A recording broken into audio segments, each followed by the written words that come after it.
श्री चक्रधर स्वामी. बाबा आल्यानंतर घोटीचे बाबा येतील, त्यांना दंडवत सांगा. सर्व संत मंडळींना दंडवत सांगा. म्हटलं ठीक आहे बाबा.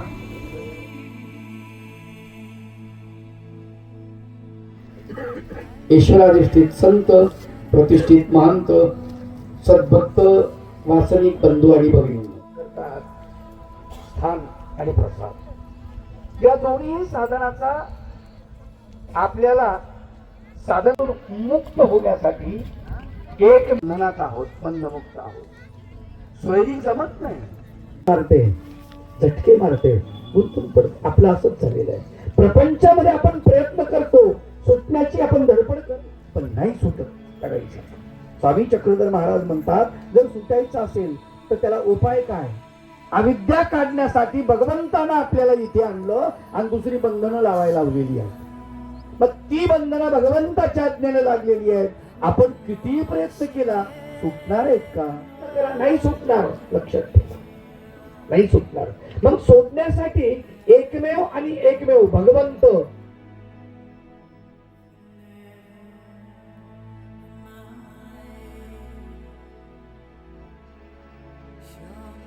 सगळ्यात स्वार्थी जर कुणी असेल तर तो मनुष्य आहे. लक्षात घ्या. किती हे पाप्या पाप्याला बरं वाटतं. अरे आत्ताच कबूल केला ना मी पापी आहे म्हणून. हरकत काय? कोणी जर पापी म्हणलं आपल्याला तर काय फरक पडतो? नाही.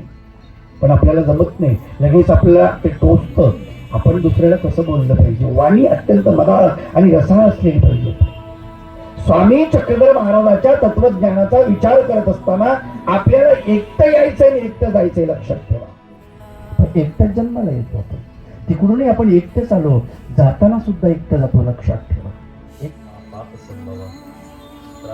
कृपया देव शरणागत वत्सल. ती माया आहे आणि तो पिता म्हणून, माता म्हणून ह्या जगाला पोषत असते. त्याला नांगरण्याची किंवा त्याला धुण्याची जबाबदारी ही तिसऱ्या माणसावरती, कुणावरती नसून ती फक्त आपल्यावरती आहे. बाबांनी आता सांगितल्याप्रमाणे या देहाला क्षेत्र असं म्हटलेलं आहे. क्षेत्र असं गीतेनं म्हटलेलं आहे. क्षेत्र नित्य विधी येते. 13वा अध्याय सांगतो की ह्या जमिनीला तुम्हाला पोसायचंय, कसायचंय आणि ह्या जमिनीमध्ये मोक्षाचे दाणे टाकून तुम्हाला कैवल्यपदापर्यंत जायचंय. हा भावार्थ ज्या व्यक्तीला कळला, तो व्यक्ती भलेही प्रपंचिक असो, परमार्थिक असो, हीन असो, दुबळा असो, कोणीही असो, त्याचं जीवन सफल झाल्याशिवाय राहत नाही. आणि पंचपाप आपण धुण्यासाठी इथं आलेलो आहोत. की पंचपाप म्हणजे डोळ्याचं पाप आहे. डोळ्याने जे पाप केलंय ते पाप आपल्याला धुवायचंय.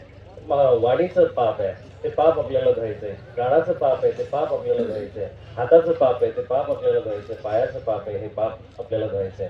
शुभेच्छा पर बोलत असताना शुभेच्छा देण्या इतके तुम्ही नौखे नाहीयेत, म्हणून तुम्हाला शुभेच्छा काय द्यावा. आणि दुसऱ्या शुभेच्छा म्हणजे सर त्याला देतात की जे नवीन प्रवासी असतात. आपण अनंत जन्माचे प्रवासी आहोत, परंतु रस्ताच आपल्याला आतापर्यंत संपलेला नाहीये. त्याच्या जाण्यासाठी अनेक युग गेली आणि त्या युगांमधला प्रवास आपण थांबून आता कुठंतरी त्याचा शेवट गाठला पाहिजे. आणि ते शेवट गाठण्याचं ठिकाण पृथ्वी तलावरती महाराष्ट्रामध्ये, नाशिक जिल्ह्यामध्ये हे आपल्याला सापडलेलं आहे. आणि हळूहळू नक्कीच तो कैवल्य धामाचं ठिकाण सुद्धा आपल्याला गवशील अशी ग्वाही मी तुम्हाला या ठिकाणी देतो.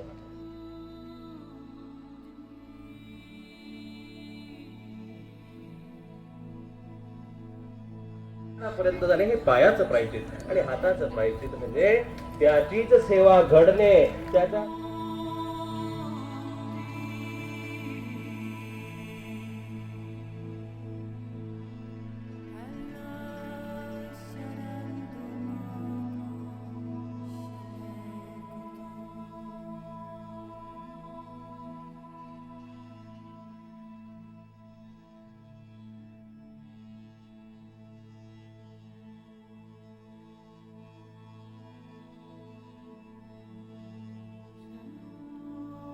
भावी मनाला प्रेम